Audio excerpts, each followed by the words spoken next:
วันนี้มีสติเท่าทันอารมณ์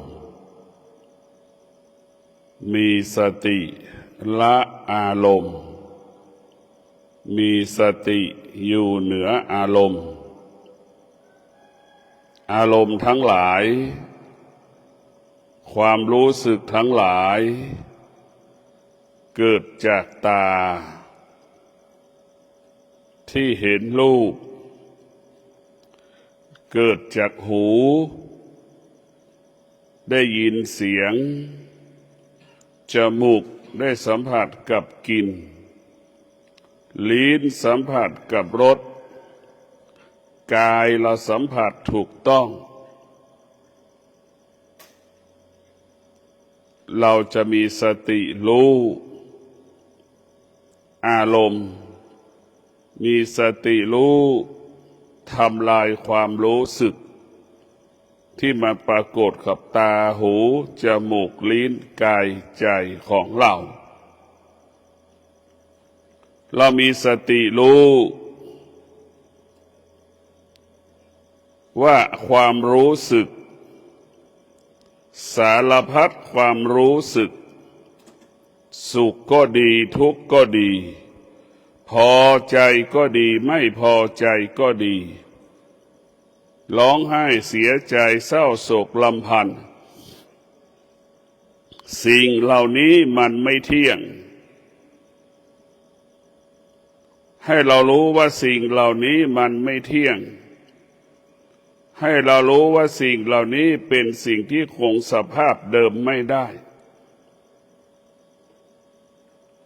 เมื่อสิ่งเหล่านี้ปรากฏขึ้นที่ตาหูจมูกลิ้นกายใจเรามีสติรู้ไม่ตอบสนองมัน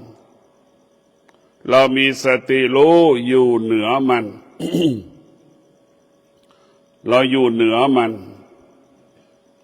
เมื่อเรามีสติรู้อยู่เหนือมันมีสติรู้ไม่ตอบสนองมันก็ไม่มีค่าไม่มีความหมายสำหรับสิ่งที่ปรากฏทางตาหูจมูกลิ้นกายใจเรารู้เฉยๆรู้เฉยๆก็รู้เหมือนคนพิการเหมือนคนเป็นอัมพฤกษ์อัมพาตเห็นไหมตาเห็นรูปหูได้ยินเสียงลุกก็ลุกไม่ได้เห็นไหมพูดก็พูดไม่ได้นะให้เป็นสภาพนั่นแหละรู้แต่เราไม่ตอบสนองมันรู้แต่เราไม่อยู่เหนือมันรู้แล้วเราก็อยู่เหนือสิ่งที่เรารู้เห็นไหมดังสภาพคนที่เป็นอัมพฤกษ์อัมพาตสภาพคนเป็นอัมพฤกษ์อัมพาตก็คือพูดไม่ได้เห็นไหมร่างกายเดินไม่ได้เดินได้พูดไม่ได้เดินได้เห็นของและจับของไม่ได้เห็นไหมก้มเก็บของก็ไม่ได้นี่แหละเรารู้แล้วเราไม่ตอบสนองมันเมื่อเราไม่ตอบสนองมันสิ่งที่เรารู้ก็ไม่มีค่าไม่มีความหมายใดๆเราจะมีสติละอารมณ์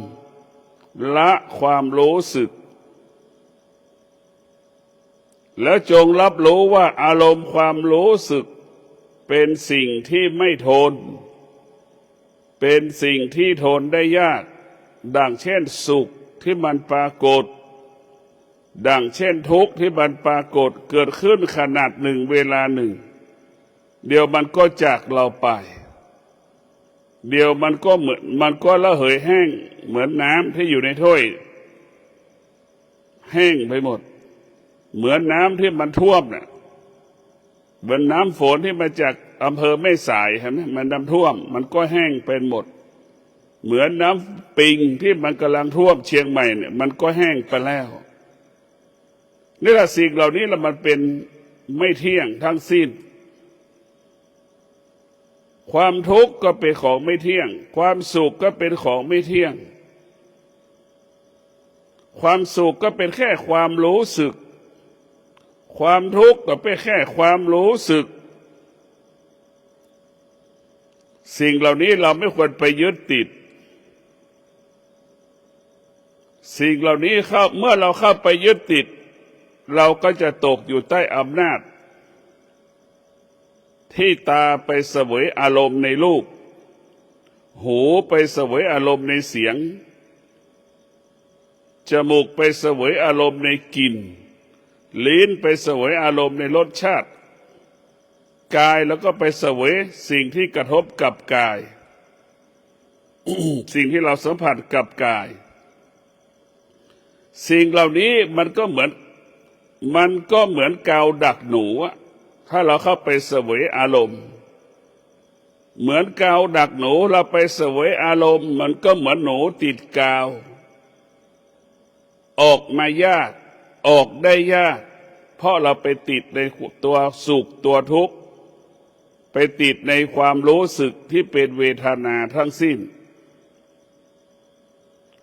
เราจะมีสติหยุดยั้งยับยั้งความรู้สึกเรามีสติที่จะหยุดความรู้สึกสารพัดความรู้สึกเมื่อความรู้สึกสารพัดความรู้สึกปรากฏเราก็มีสติอยู่เหนือมันเมื่อเราอยู่เหนือมันสิ่งที่เรารู้สึกมันก็ไม่แพร่กระจายไปไหนมันก็คงสภาพเดิมอยู่ตรงนั้นแหละมันไม่สามารถมาทำให้เราทุกข์ทรมานลำบากกายลำบากใจได้เพราะฉะนั้นพุทธเจ้าถึงสอนให้เราละเวทนาเนี่ยเป็นความรู้สึกสารพัดความรู้สึก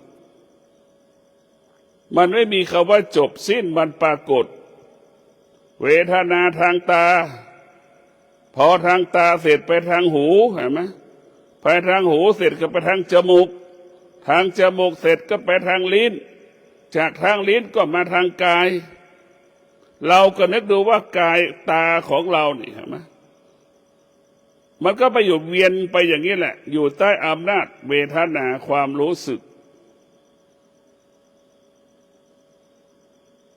เมื่อเรารู้ว่าเวทนาปรากฏทางตาเนี่ยเราก็ไม่ตอบสนองมันเวทนาเกิดขึ้นทางจมูก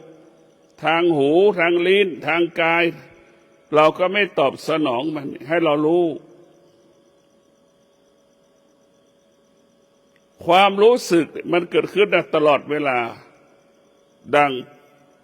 พวกเรานั่งสมาธิความรู้สึกมันก็ปรากฏทั้งอึดอัดทั้งหงุดหงิดไม่ใช่ว่าเรานั่งสมาธิมันจะออกอาการสำแดงอาการมันก็ไม่ใช่มันเป็นปกติของมัน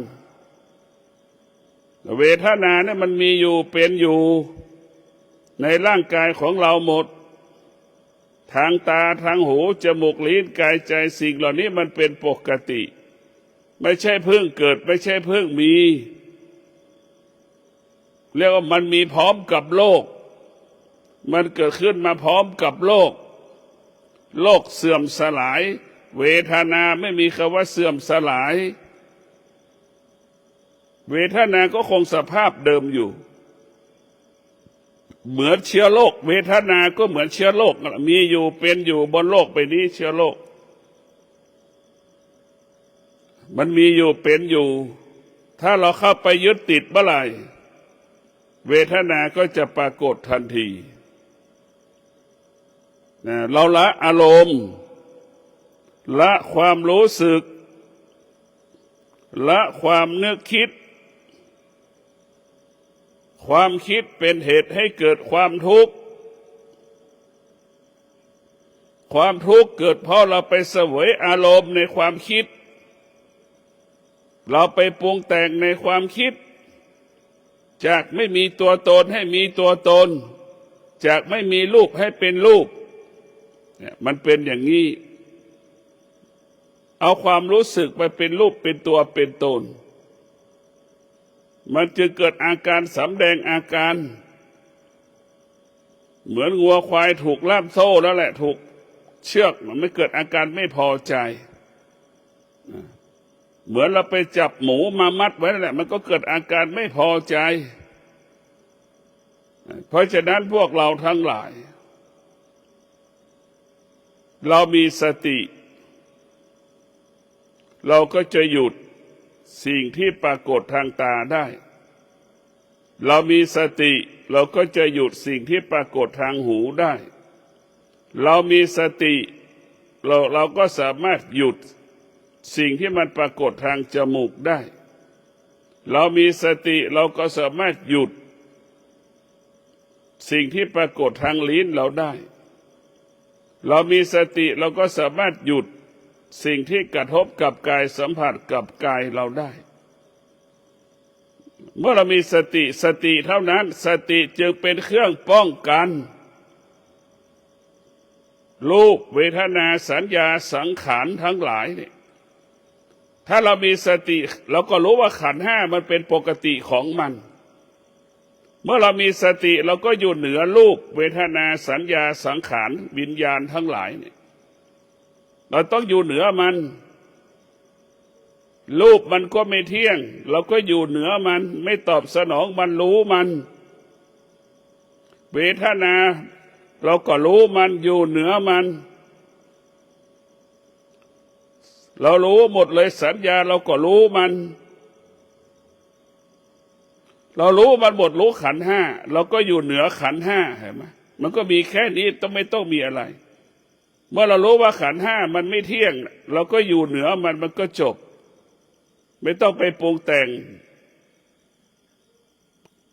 เมื่อขันธ์ห้ามันเกิดอาการสำแดงอาการทางตาทางหูจมูกลิ้นกายใจเราก็ไม่ต้องไปยึดติดมันเนี่ยเรารู้ก็อยู่เหนือรู้คำนี้สั้นๆรู้เราไม่ยึดติดสิ่งที่เรารู้นี่สั้นๆมันมีพลังและมันมีอานุภาพขันธ์ห้าทั้งหลายนี่เรารู้ว่ามันเป็นธรรมชาติเป็นปกติของมันทุกคนเกิดมาก็เป็นธาตุของขันธ์ทั้งห้าขันธ์ทั้งห้าได้เป็นผู้เบียดเบียนชีวิตของเราเบียดเบียนกายเบียดเบียนใจของเราเป็นเบียดเบียนหมดคนทั้งโลกตกอยู่ใต้อำนาจขันธ์ห้ามีพระพุทธเจ้าเพียงองค์เดียวเท่านั้นที่เห็นขันธ์ห้าเป็นโทษต่อชีวิตเป็นโทษต่อชีวิตแต่คนทั้งโลกเห็นว่าขันธ์ห้าเป็นประโยชน์ต่อชีวิตเพราะเราไปยึดติดในรูปในเวทนาสัญญาสังขารเนี่ยเราไปติดในรูปมันหมดเราไปหลงในรูปหมดเห็นว่าสิ่งเหล่านั้นมีค่ามีราคามีความหมายเพราะฉะนั้นหลักการของพระพุทธเจ้าให้เรารู้แล้วก็อยู่เหนือสิ่งที่เรารู้ทุกเรื่องสิ่งที่เรารู้ตั้งแต่เราเกิดจนเราหมดลมหายใจนะมันไม่เที่ยงทั้งสิ้นเราจะเห็นได้ว่าคนจำนวนมากของโลกตกอยู่ใต้อำนาจเวทนาความรู้สึกสารพัดความรู้สึกพอใจไม่พอใจเกิดขึ้นตั้งแต่หนุ่มจนเราตายชอบใจไม่ชอบใจเกิดขึ้นตั้งแต่เราหนุ่มๆจนเราตายสุขทุกข์เกิดขึ้นตั้งแต่หนุ่มๆจนเราตายเห็นไหมมันก็บ่งบอกว่าเราไม่พัฒนาตัวเองเลยเมื่อเราไม่ได้พัฒนาจิตเราก็ตกอยู่ใต้อำนาจความสุขความทุกข์ตกอยู่ใต้อำนาจอารมณ์ความรู้สึกบุคคลที่ฝึกจิตจะอยู่เหนืออารมณ์ความรู้สึกรู้ความรู้สึกเป็นมันไม่เที่ยงรู้ว่าความรู้สึกสุขก็เป็นสิ่งที่คงสภาพเดิมไม่ได้ทุกข์ก็คงสภาพเดิมไม่ได้พอใจไม่พอใจก็คงสภาพเดิมไม่ได้ให้เรารู้แบบนี้แต่เราไม่รู้พอไม่รู้มันก็ตกอยู่ใต้อำนาจอวิชชา ครอบงำจิตเราดังคนแก่รอลูกรอหลานนะอายุ70-80ลูกหลานไม่โทรหาลูกหลานไม่ไปมาหาสู่ออกอาการสำแดงอาการตลอดเวลาจิตมันสำแดงอาการจิตมันออกอาการตลอดเวลาเพราะฉะนั้นพวกเราต้องมีสติเราจะมีสติจะอยู่เหนือขันธ์ทั้งห้าเรามีสติรู้ว่าขันธ์ทั้งห้าเปรียบเสมือนไฟมันก็ร้อนให้รู้เช่นนั้นขันธ์ทั้งห้าเปรียบเสมือนน้ำที่มันเย็นเรารู้เช่นนั้นทั้งร้อนทั้งเย็นมันก็เปลี่ยนแปลงน้ำก็เปลี่ยนแปลงความร้อนของไฟก็เปลี่ยนแปลงมันเกิดขึ้นขนาดหนึ่งเวลาหนึ่งเมื่อเรารู้เวทนามันเมื่อเรารู้ขันธ์ห้ามันปรากฏทางอายตนะของเราแล้วเราก็มีสติรู้เหมือนเรารู้ว่าไฟเราไม่จับมันก็จบขันธ์ห้าเปรียบเสมือนไฟถ้าจิตเราเป็นผู้รู้มันจะไม่จับไฟถ้าจิตเราเป็นผู้รู้เราจะไม่เข้าไปยึดติดในขันธ์ทั้งห้าเรารู้ว่าขันธ์ทั้งห้าคือไฟเราเข้าไปยึดติดเมื่อใดมันร้อนเป็นทุกข์ให้เราเข้าใจเช่นนี้แต่คนส่วนมากเข้าไม่ถึงขันธ์ห้าเข้าใจว่าขันธ์ห้าเป็นของหอมเป็นของเย็นเข้าใจแบบนั้นจึงพาก็เข้าไปยึดติดจึงเอามาดมจึงเอามาหอมจึงเอามากอดจึงเอามายึดติดเห็นไหมมากอดมาหอมมายึดติดเอามานั่งเอามานอนเอามายืนไปไหนก็ไปด้วยกันทั้งสิ้นเห็นไหมไปยึดติดตรงนั้นแหละไอ้เจ้าขันธ์ห้าน่ะจึงเป็นบ่อเกิดแห่งความทุกข์ เป็นบ่อเกิดแห่งปัญหาของการมีชีวิตอยู่ในโลกของมนุษย์ขันธ์ห้าก็หมายถึงสามีของเรานะคือขันธ์ทั้งห้าขันธ์ทั้งห้าก็คือภรรยาของเรานะคือขันธ์ทั้งห้าลูกของเรานั่นแหละคือขันธ์ทั้งห้าปู่ย่าตายายนั่นแหละคือขันธ์ทั้งห้าเพราะเราเข้าไปยึดติดเป็นทุกข์ทั้งสิ้นต่างคนต่างเข้าไปยึดติดหนูไปยึดติดหนูก็ติดกาวแมลงวันไปยึดติดก็เหมือนแมลงวันติดกาวแมลงเข้าไปยึดติดก็เป็นแมลงวันติดกาวเหมือนกันหมดพ่อแม่ลูกต่างคนต่างยึดติดปู่ย่าตายายต่างคนต่างยึดติดลูกหลานท้ายสุดก็เป็นหนูติดกาวสภาพนั้นทั้งหมดทั้งสิ้นเพราะเราเข้าไปยึดติดในขันธ์ทั้งห้าเพราะขันธ์ทั้งห้านั้นมันไม่เที่ยงมันไม่เที่ยงพ่อป่วยก็รู้ว่าพ่อป่วยเรามีสติรู้ป่วยก็คือป่วยเราก็จะป่วยในข้างหน้าพ่อในวันนี้อนาคตของเราก็เป็นดังพ่อนั่นแหละนะครับเจ็บป่วยเหมือนกันหมดพ่อในวันนี้แก อนาคตของเราก็เป็นดังพ่อแล้วก็จะต้องแก่เราพิจารณาแบบนี้เนี่ยพิจารณาขันธ์ห้าเราจะเพ้นอย่างนี้แหละความเสื่อมมันเกิดเพราะฉะนั้นพวกเราต้องพิจารณาวันนั้นในอดีตพ่อก็คือเรา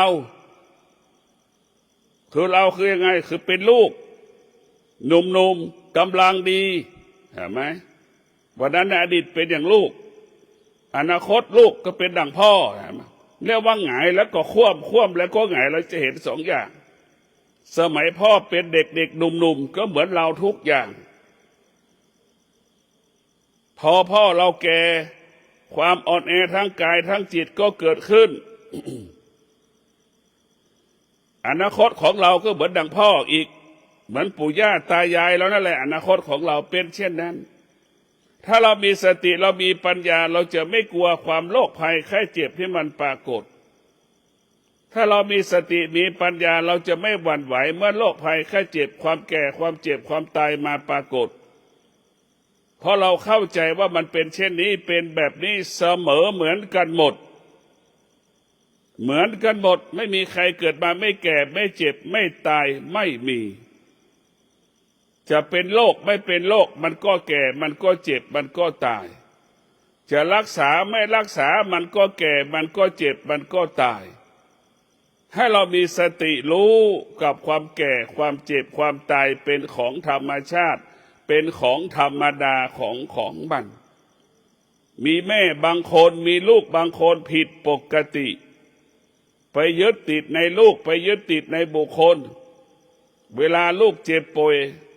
ไร่นาก็ขายหมดจนหมดเนื้อหมดตัวบ้านกี่หลังก็ไปจำนองจำนำหมดเพื่อจะเอา เงินมารักษาบุคคลที่เรารักชอบ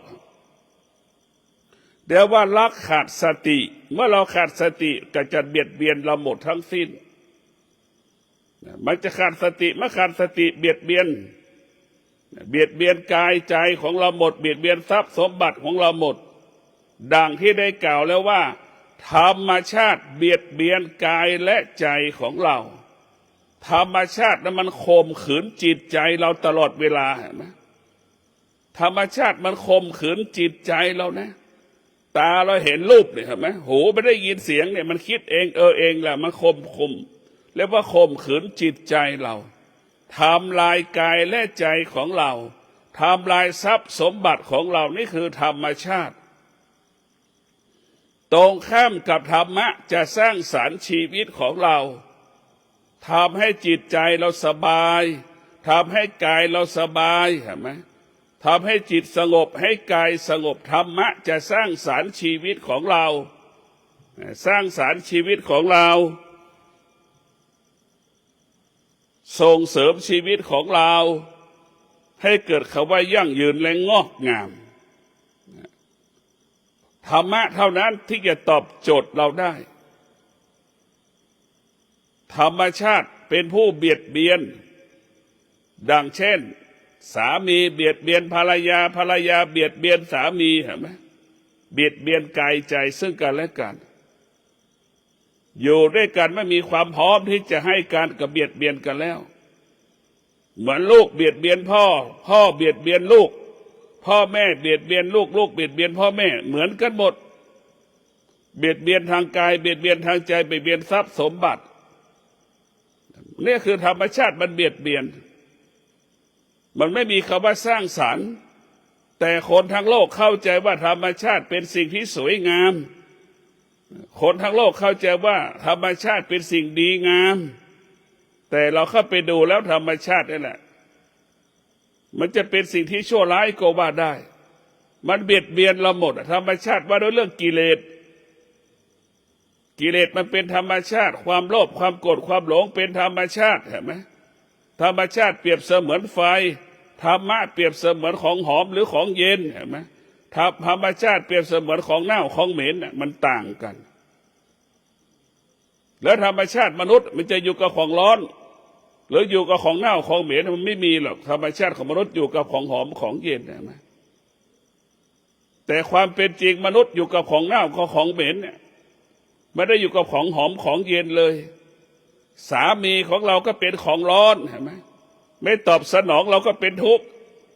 ลูกของเราก็เป็นของร้อนมันไม่ตอบสนองเราก็เป็นทุกข์เห็นไหมมันเป็นเช่นนี้มันเป็นของร้อนทั้งสิ้นถ้ามีธรรมะอยู่ในหัวใจตนแลเป็นที่พึ่งของตนเป็นของเย็นเห็นไหมเป็นของสบายเราเข้าใจเช่นนี้สามีอยู่กับเราแค่บางเวลาภรรยาอยู่กับเราแค่บางเวลานี่เป็นของเย็นแล้วสบาย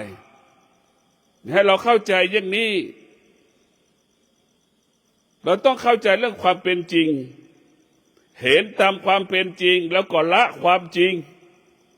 รู้ความจริงละความจริงเห็นความจริงละความจริงเห็นความจริงอยู่เหนือความจริงเราอยู่หมดทุกกิเลสมันก็เป็นความจริง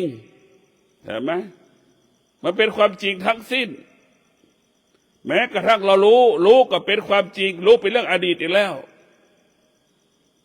รู้ด้วยตาก็เป็นอดีตรู้ด้วยหูก็เป็นอดีตมันใหม่ๆมาเข้ามาอีกมันไม่จบไม่สิ้นเพราะฉะนั้นพวกเราทั้งหลายขันธ์ห้าเนี่ยมันเป็นผู้บ่อนทำลายโลกใบนี้เป็นผู้บ่อนทำลายสุขภาพของเราขันธ์ห้าเป็นที่อยู่ของกิเลสตัณหาราคะเป็นบ่อเกิดก่อการกำเนิดความโลภความโกรธความหลงอยู่ในขันธ์ทั้งห้าทั้งหมดอยากได้อยากมีอยากเป็นไปปรุงแต่งสารพัดการปรุงแต่งอยู่ที่ขันธ์ห้าทั้งหมดผู้ที่ฝึกจิตจึงรู้ว่าขันธ์ห้าคือไฟผู้ที่ฝึกจิตจึงรู้ว่าขันธ์ห้าคือกาวดักหนูผู้ที่ฝึกจิตจึงรู้ว่าขันธ์ห้านั่นคือเชือกเหล็กที่ไปผูกแข้งช้างขันธ์ทั้งห้าเปรียบเสมือนคอกวัวคอกควายขังไว้นั่นแหละขังนะขันธ์ทั้งห้าขังจิตใจมนุษย์ให้มนุษย์เป็นหลงไหลในขันธ์ทั้งห้าไปยึดติดในขันธ์ทั้งห้าเนี่ยผู้รู้จะคิดแบบนี้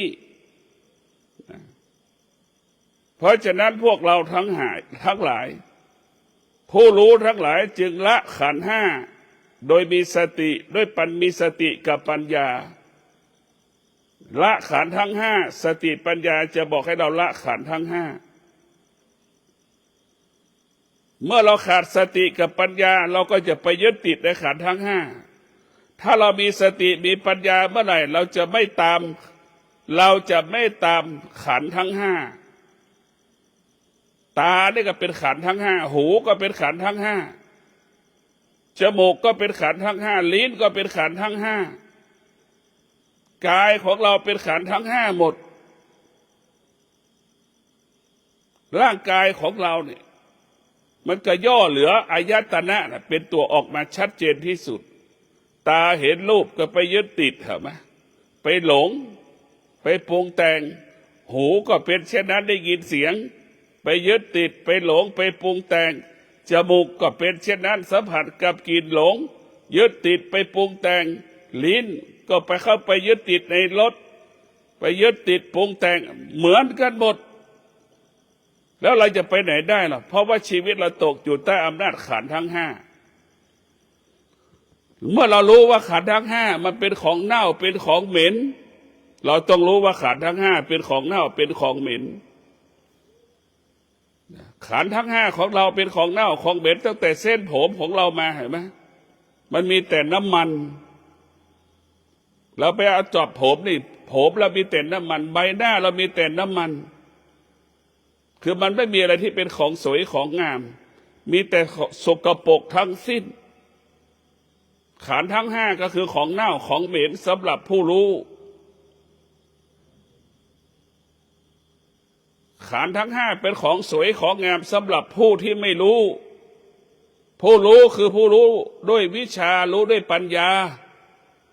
รู้ว่าขันธ์ทั้งห้าเป็นของเน่าของเหม็นเป็นของสกปรกให้มองพิจารณาและขันธ์ทั้งห้าเป็นเหตุให้เกิดความทุกข์เป็นเหตุให้เกิดความสุขมันก็ขันธ์ทั้งห้าก็เหมือน18 มงกุฎมันก็หลอกเราอย่างนี้แหละขันธ์ทั้งห้ามันเป็นปกติของมันดังไฟนะเราต้องรู้ว่าไฟมันร้อนเราไม่ต้องไปจับเรารู้ว่าขันธ์ทั้งห้าเป็นอย่างนั้นเป็นอย่างนั้นเป็นธรรมชาติเราก็ไม่ต้องไปยึดติดที่มีปัญหาคือเข้าไปยึดติดเมื่อเข้าไปยึดติดเมื่อไหร่มันก็เป็นทุกข์ทันทีตัวตนมีขึ้นมาแล้วในขันธ์ทั้งห้าเรามีตัวมีตนมันไม่มีตัวมันไม่มีตนมันเป็นเรื่องความรู้สึกความสุขก็เป็นความรู้สึกความทุกข์ก็เป็นแค่ความรู้สึกความรักก็เป็นแค่ความรู้สึกร้องไห้เสียใจก็เป็นแค่ความรู้สึกเราไปคิดความรู้สึกปรุงแต่งเพราะฉะนั้นพวกเราทั้งหลายต้องละความรู้สึกหยุดความรู้สึก โดยมีสติและปัญญาหยุดความรู้สึกด้วยสติปัญญาความรู้สึกทางตามันก็ไม่เกิดทางหูก็ไม่เกิดถึงมันจะเกิดมันก็เกิดมันก็ไม่มาหาเรานะมันไม่มาหาเรามันไม่หาเราไม่ได้เพราะมันไม่มีแข้งไม่มีขาเนี่ยเห็นไหมเรามองอย่างนั้นแต่เราต่างหากเข้าไปหามันไฟไม่ได้มาหาเรานี่ไฟไม่มีแข้งไม่มีขาไม่มีไฟที่ไหนจะมาเผามนุษย์เวทนาก็เช่นกันมันก็ไม่มีแข้งไม่มีขาแต่เราไปยึดติดไปปรุงแต่งมันเองเข้าไปยึดติดมันเองแล้วมันตึงทุกข์เพราะเราเข้าไปยึดติดเพราะฉะนั้นพวกเราต้องมีสติพิจารณา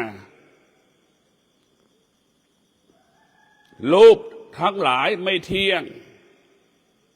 เวทนาทั้งหลายก็ไม่เที่ยง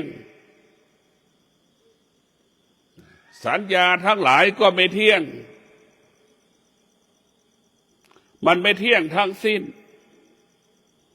สิ่งใดไม่เที่ยงเราเข้าไปยึดเป็นทุกข์เรามาฝึกจิตเพื่อให้เราเมื่อเราฝึกจิต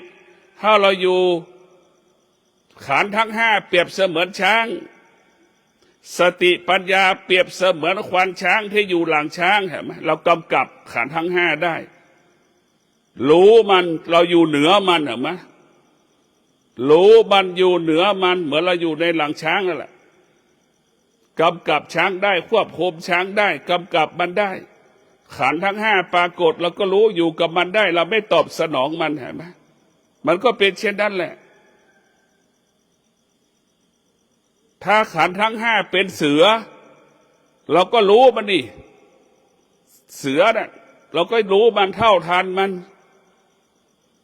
เสือถ้ามันไม่กินคนถ้ามันกินอิ่มมันจะไม่กินเราไอ้ที่มันกินเราเพราะมันหิวแค่นั้นแหละขันธ์ทั้งห้าเราก็เท่าเราอยู่กับมันเราก็รู้มันเท่าทันมันเราไม่ตอบสนองมันเมื่อเราไม่ตอบสนองมันขันธ์ทั้งห้ามันก็ไม่เกิดเหมือนเรารู้ว่าเสือมันหิวก็เอาเข้าให้เอาเนื้อให้มันกินเอาอาหารให้มันกินเสือมันไม่สามารถกินเราได้รู้ให้อยู่เหนือรู้เท่าทันสิ่งที่เรารู้เห็นไหมเรานอนกับเสือได้ทุกอย่างมันเป็นปกติของมันเราเข้าใจเข้าถึงความเป็นปกติเราก็จะปกติขันธ์ทั้งห้าก็เป็นเช่นนั้นรู้ให้อยู่เหนือรู้คือรู้ว่าขันธ์ทั้งห้าเป็นเช่นนั้นเราก็อยู่เหนือมันรู้ให้เราอยู่เหนือสิ่งที่เรารู้แล้วถ้าเราละสิ่งที่เรารู้ว่าขันธ์ห้าเป็นเช่นนั้นเราก็ละมันรู้ว่าขันธ์ห้าเป็นเช่นนั้นเราไม่ตามรู้ขันธ์ห้าปล่อยมันไปขอให้ท่านทั้งหลายมีสติมีสมาธิมีปัญญาละอารมณ์ละความรู้สึกเราจะไม่ยึดติดในอารมณ์ความรู้สึกเราจะไม่เสวยอารมณ์ที่ปรากฏทางตาทางหูทางจมูกทางลิ้นทางกายทางใจสิ่งเหล่านี้มันไม่เที่ยงเมื่อเรารู้เช่นนี้เราก็ไม่ยึดติดเมื่อเราไม่ยึดติดมันก็ไม่ทุกข์เมื่อไม่ทุกข์จิตมันก็เป็นอิสระเมื่อจิตอิสระกายกับจิตก็สบายกายสบายใจตลอดกาลขอเจริญพร